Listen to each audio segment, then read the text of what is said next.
I cannot quite believe that both my Meherboob are damaging nature by not understanding how much we depend on. Prince George could handle palace schedules, photographers, and even the occasional royal rumor, but nothing prepared him for the moment his own sister's smile slipped away.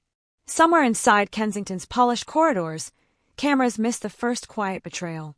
What George saw, or thought he saw, shattered his belief in royal harmony and pushed him to tears. And the culprit? Whispers point to Queen Camilla. Was it a misunderstanding, or a deliberate slight that changed the future king forever? Stick around, because what happened next sent shockwaves from the nursery to the throne room and well beyond. It started with a single family photo op. Camilla positioned her own grandchildren front and center, adjusting their collars with gentle pride. Princess Charlotte hovered to the side, neat, poised, but somehow outside the frame. George thought it was coincidence, until it happened again. And again. Shoulder squeezes for Camilla's grands, whispered jokes just for them, while Charlotte's space felt cooler, quieter. Royal watchers later pored over footage from spring garden parties and charity videos, pointing out a recurring tableau, Camilla's arms forming a subtle barrier between Charlotte and the camera. George, barely 12, processed it in a way only a protective older brother could. The palace had always been his playground, but now every gilded hallway seemed to cast longer shadows.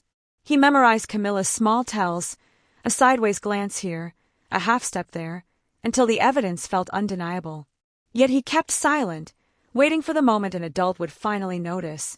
That silence would soon be broken, not by George, but by the family's most unlikely whistleblower. But the truth never stays hidden when a 6-year-old decides to speak his mind. A film crew set up inside Kensington for a charming day-in-the-life segment.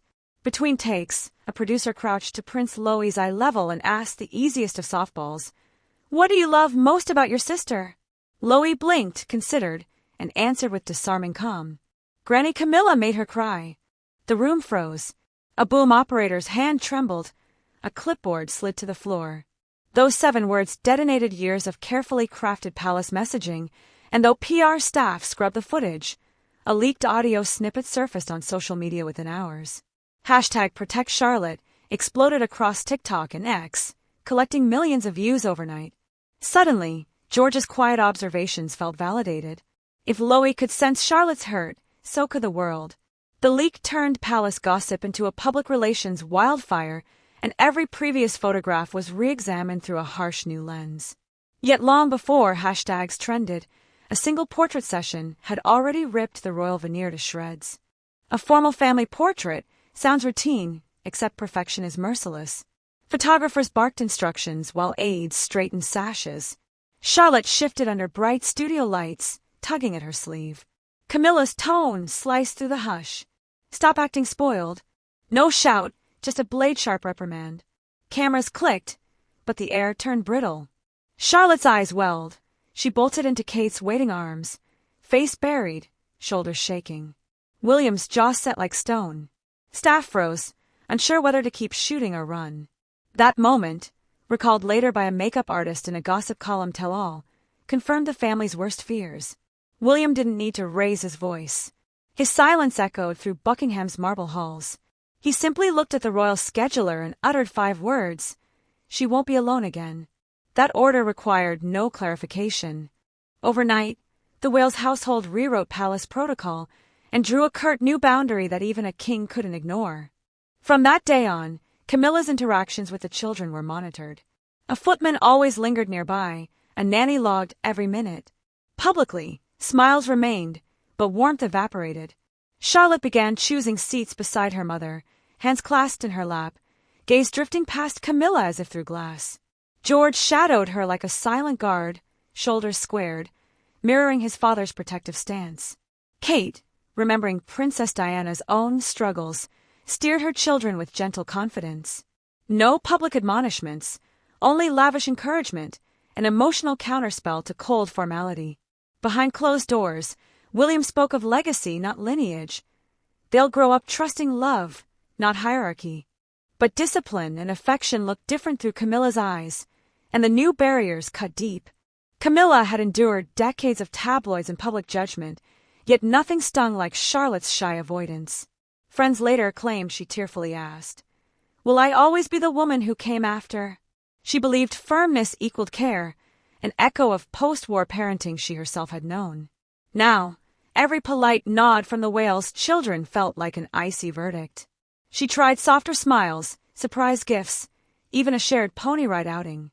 The children accepted each gesture, but the wall stayed up. With every failed overture, Camilla's confidence cracked. Worse, palace staff noticed. And if staff notice, so does the sovereign, which left King Charles balancing two visions of monarchy, one etched in tradition, the other written in a child's tears. Charles had weathered divorces, scandals, and political headaches, but nothing prepared him for a feud rooted in playground hurts. He invited William to a quiet study lined with centuries-old maps, suggesting forgiveness, or at least reframing Camilla's strictness as generational. William replied without heat, "Our kids need love, Dad. Titles won't hug them at night." That landed harder than any anti-monarchist headline. Charles finally recognized the clash wasn't about protocol. It was about future relevance. Keep rigid customs and risk alienating the very generation meant to uphold them. But tradition dies slowly, and Charles hesitated too long. The world, however, didn't. By the time he finished deliberating, the leak had gone nuclear. #ProtectCharlotte trended globally for 3 straight days. TikTok detectives slowed old balcony footage, highlighting microgestures. Camilla turning away mid-conversation, Charlotte stepping back as doors opened. Breakfast television hosts debated royal favoritism, while morning commuters scrolled through speculative threads. Under pressure, palace aides issued a vague statement praising intergenerational bonds, which only fueled criticism. Editorials applauded William and Kate's stance, parental love over rigid rank. Commentators predicted that the future king would rule with empathy, not entitlement. For once, public sentiment aligned behind a young princess rarely allowed to speak for herself. And so a new narrative emerged, one where nursery voices carry crown-shaping weight. Prince George's tears, Loie's unfiltered honesty, and Charlotte's quiet resilience formed an unlikely trifecta powerful enough to shift royal culture. The lesson? A monarchy endures not because tradition demands it, but because a family chooses to treat each member, especially its smallest, with dignity. Already, insiders report subtle shifts, educational initiatives focusing on emotional intelligence for the royal children, relaxed photo calls emphasizing genuine interaction, a palace directive encouraging elders to kneel to converse at eye level, reminiscent of Diana's style. If sustained, these changes could redefine how the crown presents itself for generations. So, is the House of Windsor finally rewriting its rulebook, or are we witnessing only the first tremor of deeper upheaval? Was Prince George brave to sound the silent alarm? Should the palace have stepped in sooner? Let us know what you think down below. And if you want the next chapter of royal intrigue delivered the moment it breaks, don't just watch. Hit subscribe and ring that bell. Your front row seat to history is only a click away. Thanks for watching, and we'll see you in the next one.